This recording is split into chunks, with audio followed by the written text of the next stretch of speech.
up, my good people? It's your girl, M.O.E. coming to you straight coffee, no tea.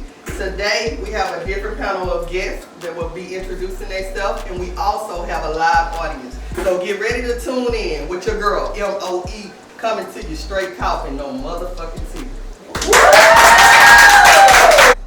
What's up, my good people? It's your girl, M.O.E. coming to you straight coffee, no tea. I want to welcome you to the coffee shop, and we have a new panel of guests that will be introducing themselves from left to right. We can start with you, sir. Hey, how y'all doing? My name is Kevin.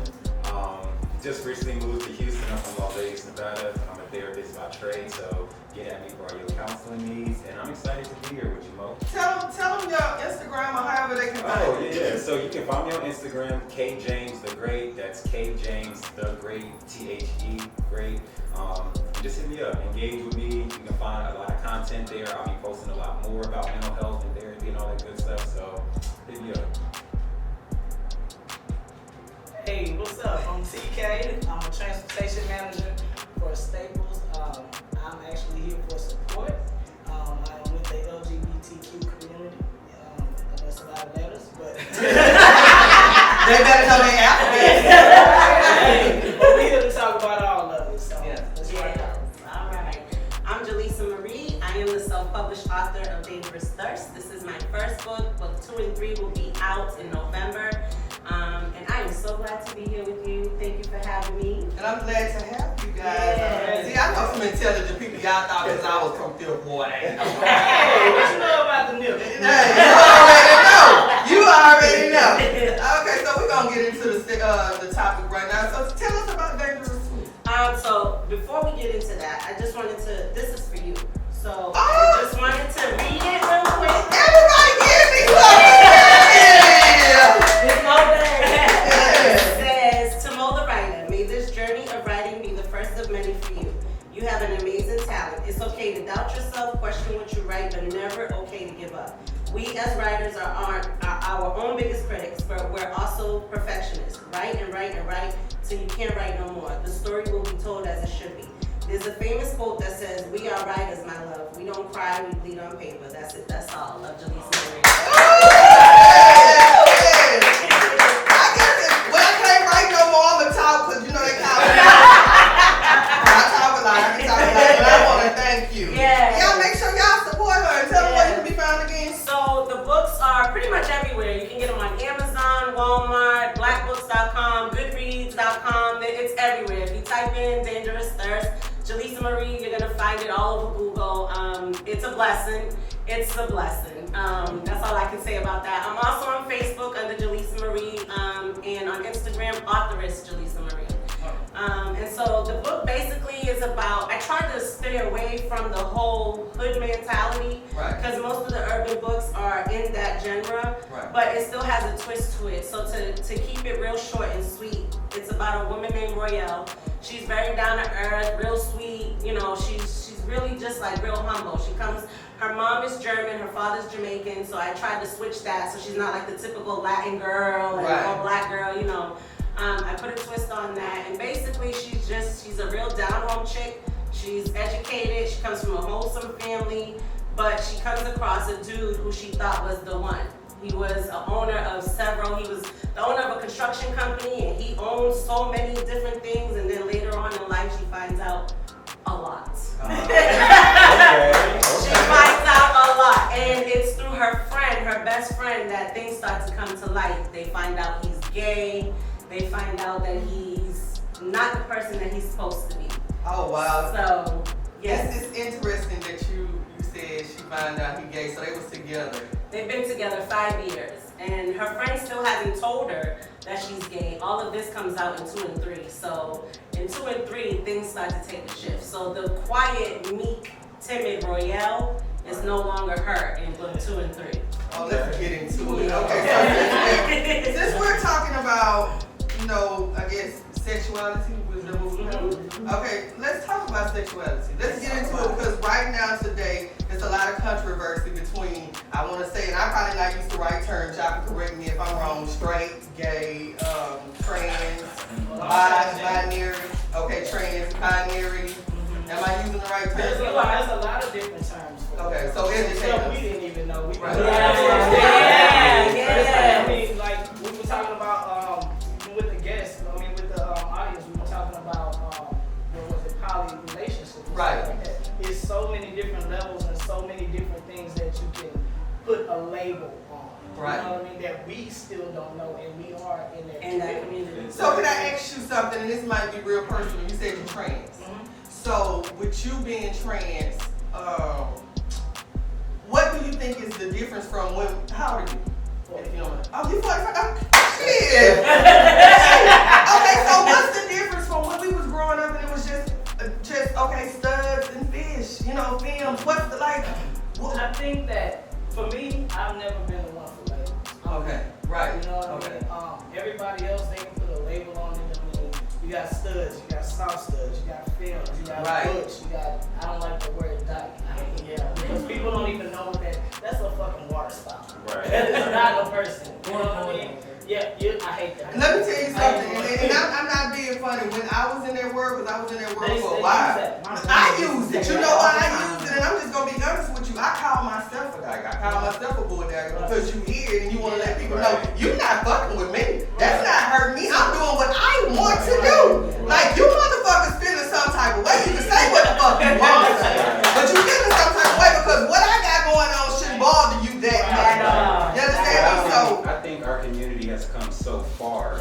That's why I'm glad there is language for what people identify as, because you want to make sure that you are being understanding of the people that you come across. If I want to be called a he, even though I look like a boy, don't call me a he. Okay. You know what I mean? I identify as a gay male and use he and him pronouns. But you know, there are some people who you may look at them and be like, oh, that's a girl, but I don't want to be called a girl. I want to be called him, he, his. You know what I mean? And respect people for that. Right. You know? So I have family who comes, I'm from Boston originally. I've been in Houston since I've been with my husband. And understand this too.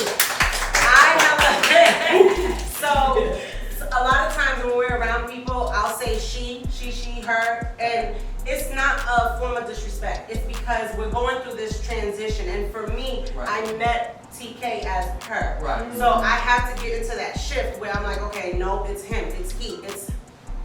Okay, so with that being said, when you met her, she was a she, right? She was she. So it shouldn't even affect her. And it doesn't. I'm gonna tell you why. I'm gonna tell you why it doesn't affect me. I have a 28-year-old daughter. Okay. I cannot tell my daughter to call me dad. Okay. Now, her daughter, who's 19, I've been in her life since she was 11 going on 12. Right. She calls me dad. When you tell her anything different, she will go off on you. Right. Even at our wedding, she spoke and she said, "That's my dad." I don't care what you say. Right. Like, in front of her own father, she says that. So I don't get offended by it because I know who I am. Right. I can't expect my wife to change overnight. Right. You know what I mean? So for me, it's just pronouns. Fresh for progress. Like it's just like you said. It's just like labeling. Okay. I don't even care. I know who I am. I don't care if you say he, she, whatever. I know who I am. Right. So it doesn't bother me.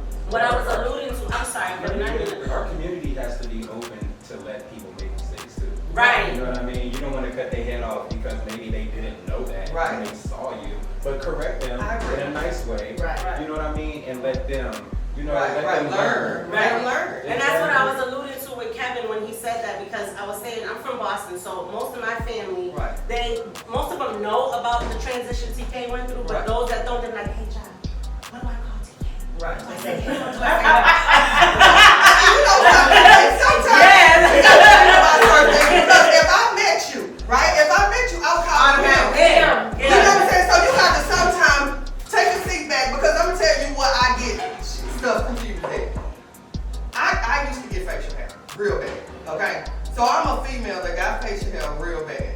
I don't want facial hair. You understand me? So when you have a male with a full face of facial hair, you know what I'm saying, dressed like a male but got hair and makeup on, you got to think about the woman that has something. You see what I'm saying? So I think even with any community, straight, gay, poly, any community, everybody got to be willing to educate themselves and understand. Say, man, I'm kind of disrespecting her too, because because this woman has things that she's going through that make it, hey, we're not putting labels on shit, because if we was, if I'm a woman and I get a beard, then I'm a man. You know what I'm saying? Seriously. So I understand it, but I think we have to find mutual ground where everybody respect everything. Because me, myself, personally, it's like I'm raising kids.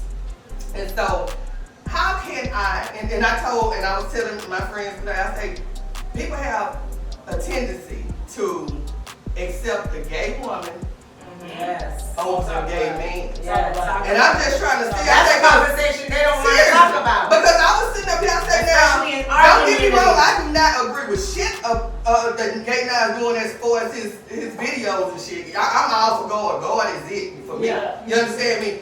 But he, with his guys that he prefer, and you got Tiana Taylor and oh man, they looked so good, but that's what you gonna get.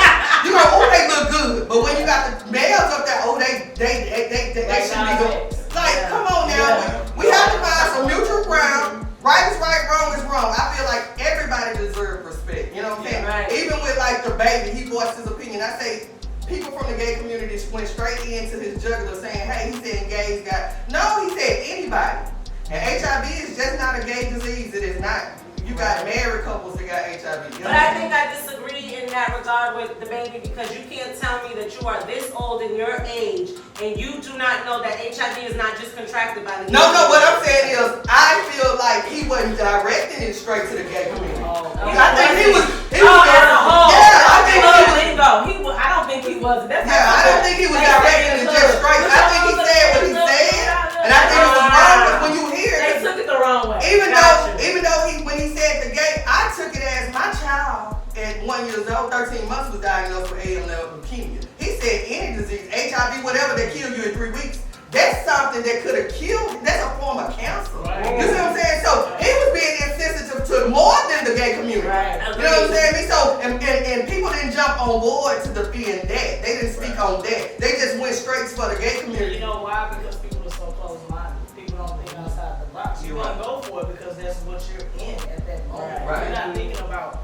nobody but yourself. Right. You know what I'm saying? So you always, me personally, just because somebody say something, it don't affect me. Right. But I think what happened was he said what he said about the gay community, and then after that came the HIV comment, and they associated those two things. Those two things, right. You know what I'm saying? They didn't separate it. But you can't, because it's not just in the gay community. It's not. Right, no, right. And that's why I said why people felt like they had to defend just the gay community. You see know what I'm what? saying? Because people don't mind the business, they pay it. So hey, my good people, we're gonna get more into this topic on our next segment. These guests are not here for just one time. Like the coffee shop will be their home. Hey, we'll So, be there. yeah. All talking on tea.